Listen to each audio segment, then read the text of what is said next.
Olá, sabe aquele momento que pode definir uma carreira? Aquele instante em que todos os olhos se viram para uma pessoa, só esperando o que ela vai dizer? Pode ser uma reunião importante, numa apresentação para um cliente ou até num palco de verdade. Agora visualize essa cena. De um lado, tem a pessoa que simplesmente trava. O coração parece que vai explodir, a mente dá um branco total e aquela oportunidade de ouro vira um pesadelo. Do outro lado, tem a pessoa que brilha. Com calma, com confiança, ela organiza as ideias, se conecta com todo mundo e sai de lá sendo admirada. A diferença entre essas duas pessoas, olha, não é sorte, não é talento que nasceu com ela, é técnica. E é exatamente isso que a gente vai mergulhar fundo aqui. Um arsenal com 10 técnicas práticas, testadas, baseadas em psicologia, para levar a comunicação para outro nível. Vamos lá. Essa frase pode até parecer piada, mas ela toca num ponto muito real. A tal da glossofobia, que é o nome chique para o medo de falar em público, é uma das ansiedades mais comuns do mundo. Pensa bem, é sério. Num funeral, a maioria das pessoas preferiria estar dentro do caixão do que ter que levantar e fazer o discurso. Mas por que isso acontece, né? Porque se expor socialmente ativa no nosso cérebro o mesmo alarme primitivo de quando nossos ancestrais davam de cara com um predador. O medo de ser julgado, de errar, de ser rejeitado pelo grupo. E isso é um medo que está no nosso DNA. Entender que essa reação é biológica e não um defeito seu já é o primeiro grande passo para começar a dominar a situação. E essa reação biológica aparece de formas que a gente conhece bem. O comunicador ansioso entra numa espiral. O coração dispara, a respiração fica curta, ofegante. Com menos oxigênio no cérebro, fica difícil raciocinar. E aí que as palavras somem. É o famoso deu branco. Já o comunicador confiante não é alguém que não sente medo, mas sim alguém que aprendeu a gerenciar esse medo. Essa pessoa entende que aquele nervosismo inicial é só energia acumulada. E ela aprendeu a canalizar essa energia não para o pânico, mas para o entusiasmo, para a presença de palco. O objetivo, então, não é eliminar o frio na barriga, é fazer as borboletas voarem em formação. E a jornada que a gente começa agora é sobre como construir esse controle. Para a gente organizar essa jornada, nosso roteiro está bem dividido. A gente já passou pelo desafio da comunicação. Agora, vamos mergulhar nos fundamentos de mente e corpo. Depois, a gente vai se equipar com ferramentas para ter mais clareza na mensagem. Em seguida, vamos avançar para as estratégias de conexão e influência. E no final, a gente traça o próximo passo para transformar tudo isso em ação de verdade. É aqui que tudo começa. Antes de sair uma palavra da boca, a comunicação eficaz é um jogo interno. É sobre como a mente está preparada e como o corpo está posicionado. Se essa fundação não for sólida, a estrutura inteira da sua fala pode desmoronar. Então, vamos construir essa base agora. Essa aqui, sem dúvida, é a regra de ouro. Se desse para escolher só uma técnica para aplicar, tinha que ser esta. Nunca, em hipótese nenhuma, recuse o palco. E palco aqui é qualquer chance de se expressar. É levantar a mão e pedir a palavra na reunião do condomínio, é se voluntariar para apresentar o projeto da equipe, é puxar conversa com alguém na fila do pão, é gravar um story para os seus amigos. Cada vez que uma oportunidade de falar é recusada, é um voto de confiança para a ansiedade. Cada vez que o desafio é aceito, por menor que seja, é um voto para a autoconfiança. A lógica é simples, não dá para ganhar um jogo que a gente se recusa a jogar.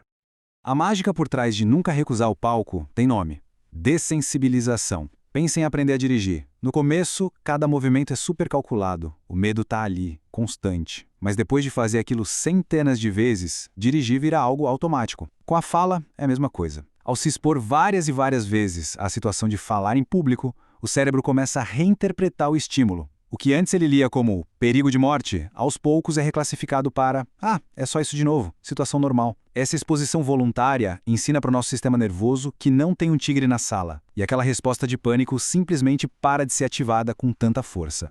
A gente nem sempre se dá conta, mas a comunicação não verbal é responsável por uma fatia gigante da impressão que a gente causa. Uma linguagem corporal fechada, sabe, ombros para dentro, braços cruzados, olhar para o chão, envia um sinal de defesa, de insegurança. É como se o corpo estivesse construindo um muro. Por outro lado, uma linguagem corporal aberta, peito aberto, palmas das mãos à mostra, ocupar mais espaço com os gestos, comunica confiança, honestidade, receptividade, é um convite para a conexão. O problema é que tentar forçar uma postura pode parecer falso, meio robótico. A verdadeira mudança vem de um lugar mais fundo.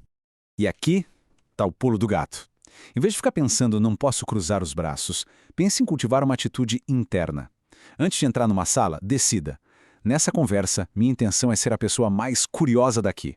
Automaticamente, sua sobrancelha vai levantar, seu corpo vai se inclinar um pouco para frente, seu olhar vai ficar mais atento. Ou então decida, minha intenção aqui é ser amigável. Seus músculos do rosto vão relaxar, um leve sorriso vai aparecer, a postura fica menos rígida. A mente é quem manda, o corpo obedece. Mude a intenção na sua mente e o corpo vai expressar isso de forma natural, autêntica. Ah, esse é um erro clássico de quem tá nervoso. A pessoa sobe no palco, a primeira coisa que fala é: "Oi, gente, desculpa, eu tô um pouco nervoso hoje", ou "Nossa, minha voz tá tremendo". Isso é um tiro no pé. Por quê? Porque na maioria das vezes a plateia não percebe nem metade do nervosismo que a gente está sentindo. Mas a partir do momento em que a insegurança é anunciada, é como se a gente entregasse para eles uma lanterna e dissesse: "Por favor, procurem todos os meus defeitos". O mesmo vale para erros. Esqueceu uma palavra? Gaguejou? Segue o baile como se nada tivesse acontecido. A plateia não tem o seu roteiro. Não confesse crimes que ninguém viu serem cometidos. Certo. Com a mente e o corpo alinhados, agora é hora de cuidar da entrega. Porque confiança sem clareza não adianta muito, né? As próximas técnicas são ferramentas bem práticas para a gente polir a fala, para garantir que a mensagem chegue no destino de forma limpa, nítida e sem nenhum ruído. Sabe quando a gente come as palavras ou engole umas sílabas? Uma dicção ruim pode destruir a credibilidade de uma ideia genial. A mensagem simplesmente não chega. Mas, felizmente, existe um exercício que é quase um aquecimento vocal, que pode melhorar drasticamente a articulação em poucos minutos. É a famosa técnica da caneta, um segredo de atores, locutores, gente que trabalha com a voz para forçar os músculos da fala a trabalharem com mais precisão. O processo é bem simples e o resultado é na hora. Pegue uma caneta ou um lápis e morda levemente com os dentes da frente, na horizontal. Com esse obstáculo na boca, tente ler um texto em voz alta ou simplesmente conte de 1 a 12 e depois fale os meses do ano. Você vai ter que se esforçar muito mais, exagerando os movimentos da língua e dos lábios para se fazer entender. Faça isso por 1 ou 2 minutinhos. Depois, tira a caneta. A sensação é que a boca ficou gigante, com um espaço incrível para articular. As palavras vão sair com uma clareza, uma facilidade que você não sentia antes. É como tirar pesos das pernas depois de um treino, sabe? Vícios de linguagem, as famosas muletas, são aqueles tipo, que poluem a nossa fala. Eles funcionam como um ruído de fundo que distrai quem está ouvindo e, pior, passa uma imagem de hesitação, de falta de preparo. A gente usa essas muletas para preencher o silêncio enquanto o cérebro busca a próxima palavra. O problema é que, em excesso, elas fazem o comunicador parecer menos confiante do que realmente é. E não são só os vícios falados, como basicamente, tá ligado, ou o clássico tipo assim. Tem também os não verbais. Ficar passando a mão no cabelo o tempo todo, balançar para frente e para trás, clicar a caneta sem parar. O primeiro passo para resolver isso é o diagnóstico. Comece a se gravar falando. Pode ser um áudio de WhatsApp mesmo.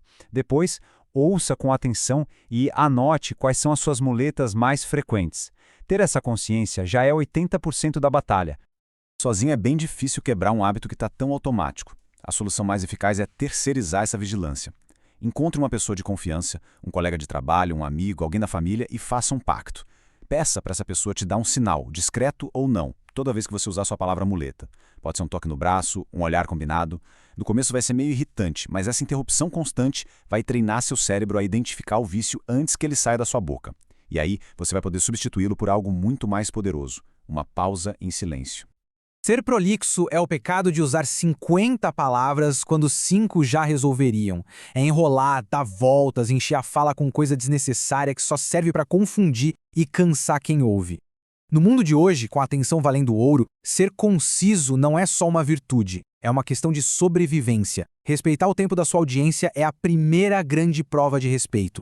E, para nossa sorte, existe um exercício diário muito prático para treinar essa habilidade. O desafio é o seguinte: a partir de hoje, se imponha a regra de que nenhum áudio que você mandar no WhatsApp pode ter mais de 1 minuto. Se a mensagem for muito complexa, quebre em vários áudios de 1 minuto, ou melhor ainda, liga para a pessoa. Essa limitação força a gente a organizar o pensamento antes de apertar o botão de gravar. Você vai precisar planejar o que vai dizer, ir direto ao ponto e tirar tudo que for supérfluo. É um microtreino de objetividade que, repetido dezenas de vezes por semana, transforma o jeito que você estrutura suas ideias em qualquer situação. Ok, já temos a base sólida e as ferramentas para uma mensagem clara. Agora, a gente vai para o próximo nível. Não se trata mais só de falar bem, mas de se conectar de verdade com as pessoas e ter a capacidade de influenciar pensamentos e ações. Essas são as estratégias dos comunicadores de elite. A reciprocidade é um dos princípios mais básicos do comportamento humano. A regra é simples. A gente sente uma obrigação quase irresistível de retribuir favores, presentes, gentilezas. A técnica aqui é transformar esse gatilho psicológico numa filosofia. Passe a gerar valor para as pessoas de forma genuína, sem esperar nada em troca na hora. Apresente duas pessoas que podem se ajudar, mande um artigo interessante para um colega, ofereça ajuda num projeto, faça isso consistentemente, sem ficar contando placar. O que acontece é que você cria um saldo emocional positivo, e no futuro, quando você precisar de algo, as pessoas não só vão estar dispostas a ajudar, elas vão sentir o desejo de retribuir todo o valor que você gerou.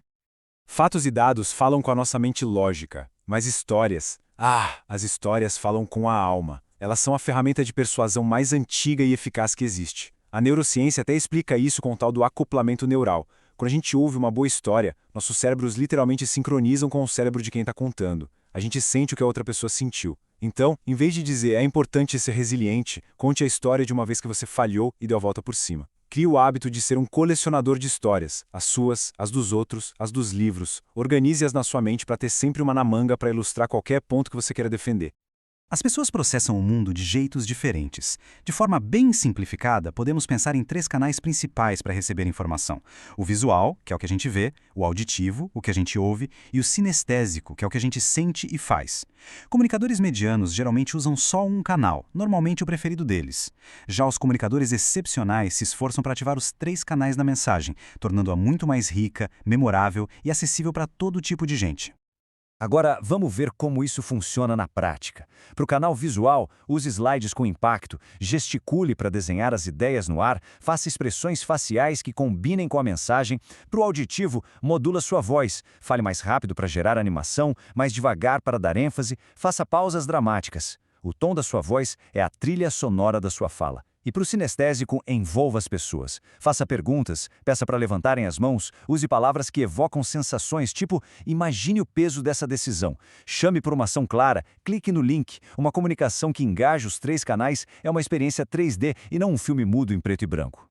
O nosso cérebro é uma máquina de economizar energia. E um dos jeitos que ele faz isso é criando padrões e depois ignorando tudo que se encaixa neles. É por isso que você provavelmente não lembra do caminho que fez para o trabalho hoje. Para prender atenção, você precisa quebrar o padrão. Faça algo inesperado. Comece sua fala com uma pergunta chocante. Mostre um objeto que não tem nada a ver. Conte uma piada no meio de um assunto sério. Essa quebra de expectativa causa um curto-circuito no cérebro da audiência. Um efeito de, ué? O que está acontecendo aqui? Essa surpresa libera dopamina, que é um neurotransmissor ligado ao foco e à memória. Quebrar o padrão é como dar um choque de cafeína direto no cérebro de quem te ouve. E assim, a gente completa nosso percurso pelas 10 técnicas. Passamos pela mentalidade interna, pelas ferramentas de clareza e pelas estratégias de conexão. Agora, a gente tem um mapa completo. Mas convenhamos, um mapa só serve para quem decide começar a viagem. O conhecimento por si só é só potencial. A transformação de verdade acontece no campo de batalha do dia a dia. O ponto crucial é este: não existe pílula mágica. Dominar a comunicação é um processo, que nem aprender a tocar um instrumento ou praticar um esporte. Ninguém espera tocar violão como um mestre depois de uma aulinha só. É a prática diária, intencional e consistente que cria os novos caminhos no cérebro. Cada reunião em que você aplica mentalmente a regra do áudio de 1 minuto, cada conversa em que você foca na sua atitude de curiosidade, cada oportunidade de falar que você agarra, tudo isso é uma repetição que fortalece o músculo da comunicação. Para a gente fechar, a pergunta mais importante não é o que eu aprendi, mas sim o que eu vou fazer com isso. De tudo que a gente viu aqui, desde nunca recusar o palco até quebrar o padrão, qual foi a técnica que mais brilhou para você nesse exato momento da sua vida? Escolha só uma. Não tente implementar as 10 de uma vez só, senão a gente trava. Escolhe aquela que parece ser a maior alavanca para você hoje e se comprometa a praticá-la na sua próxima interação, na sua próxima chance. Qual vai ser o seu primeiro passo?